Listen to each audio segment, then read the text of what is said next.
Hello बच्चों, let us see this question से that P जिसकी coordinate x1 comma y1 and Q जिसकी coordinate x2 comma y2 दिया हुआ है are points in the plane such that PQ subtend a right angle at the origin then option A दिया हुआ है P की coordinate 1 comma 3 Q minus 3 comma 1 दिया हुआ है हमारे पास बी ऑप्शन 3 पी की coordinate 3 comma 1 Q 1 minus 3 C option दिया हुआ है पी जिसकी कोऑर्डिनेट 2 कॉमा 5 और Q 5 comma minus 2 D option दिया हुआ है पी का कोऑर्डिनेट 1 कॉमा 1 एंड क्यू की कोऑर्डिनेट माइनस 1 कॉमा 1 दिया हुआ है। तो सबसे पहले हम लोग बात कर लेते हैं की कंसेप्ट का। तो मैंने लिखा की concept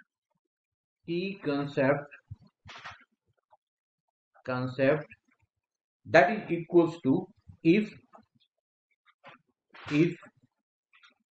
coordinate of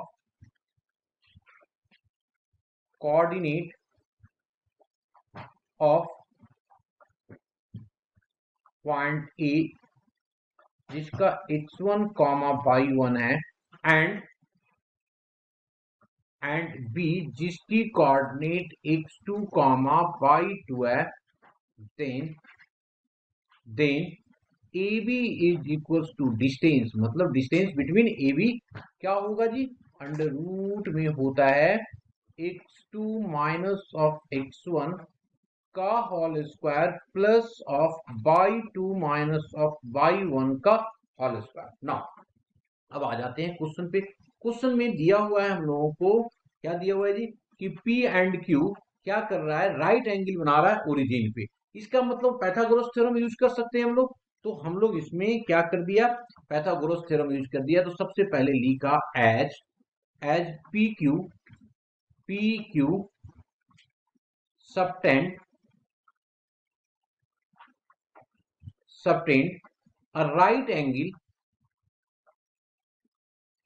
right angle at the origin at the, already देखो दिया हुआ हमारे पास है ना, एट द ओरिजिन कहां पे, ओ पे है ना।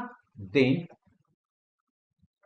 क्या हो जाएगा यहाँ पे, ये हो जाएगा ना ओपी इज इक्वल्स टू या P Q equals to, then P Q का स्क्वायर इक्वल्स टू ओपी का square plus of O Q का स्क्वायर, ये होगा जी।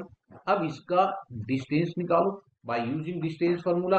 तो पी क्यू का डिस्टेंस ये दिया हुआ है, तो हम लोग इसमें से यूज करेंगे। तो ये हो जाएगा पी क्यू का, ये हो जाएगा x2 माइनस ऑफ x1 का whole square plus of y two minus y one का होल स्क्वायर, इस पूरे का होल स्क्वायर हो जाएगा ना।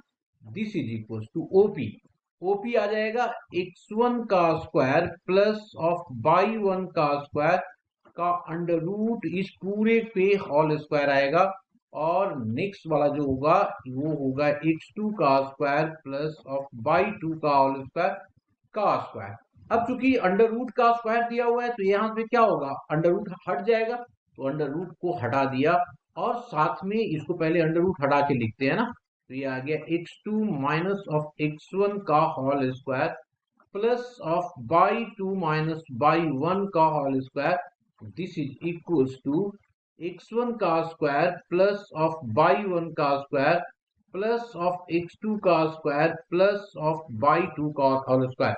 इसको ओपन करेंगे तो क्या आ जाएगा, this is equals to x2 का स्क्वायर प्लस ऑफ x1 का square minus of 2 times of x1 x2 plus of y one का square plus of y two का square minus of 2 times of y one y two. This is equals to x1 का square x2 का square plus of y one का square plus of y two का, ये चारों देखो यहां से कैंसिल आउट हो जाएगा है ना। तो बचेगा क्या, दिस इज इक्वल्स टू, बच गया minus of 2 times of x1 x2 minus of 2 times of y one y two equals to 0। 2 को कॉमन लेकर के हटा दो तो ये आ गया x1 x2 plus of y one y two equals to 0, ये आ गया जी।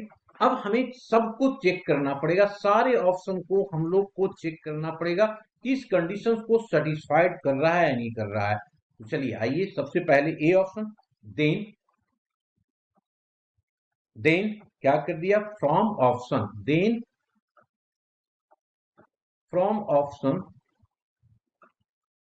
ऑप्शन सबसे पहले फर्स्ट में क्या दिया हुआ, ये x1 है और ये x2 है, दोनों को करिए जी। तो ये हो गया 1 into minus of 3 plus of 3 into 1, क्या आ रहा है, 0 आ रहा है, सेटिस्फाइड कर रहा है जी, मतलब पहला ऑप्शन करेक्ट हो गया। अब आ जाओ बी पे 3 इंटू 1 मैंने लिखा, 3 into 1 plus of 1 into minus of 3, क्या आ गया, 3 माइनस ऑफ 3, ये भी 0 आ गया, सेटिस्फाइड कर रहा है, बी भी करेक्ट है। नेक्स्ट सी ऑप्शन, सी में क्या दिया हुआ है, 2 into 5 plus of 5 into minus of 2, that is 10 minus of 10, ये भी 0, ये सी भी सेटिस्फाइड कर रहा है। अब आ जाते हैं हम लोग डी पे, आ जाओ डी पे, डी क्या दिया हुआ है हमारे पास, 1 into minus of 1 plus of 1 into 1, तो ये आ गया माइनस ऑफ 1 प्लस 1, ये भी 0 है, मतलब डी, मतलब 4 के 4 ऑप्शन सही है, A B C D. Hope you understood it well, best of luck.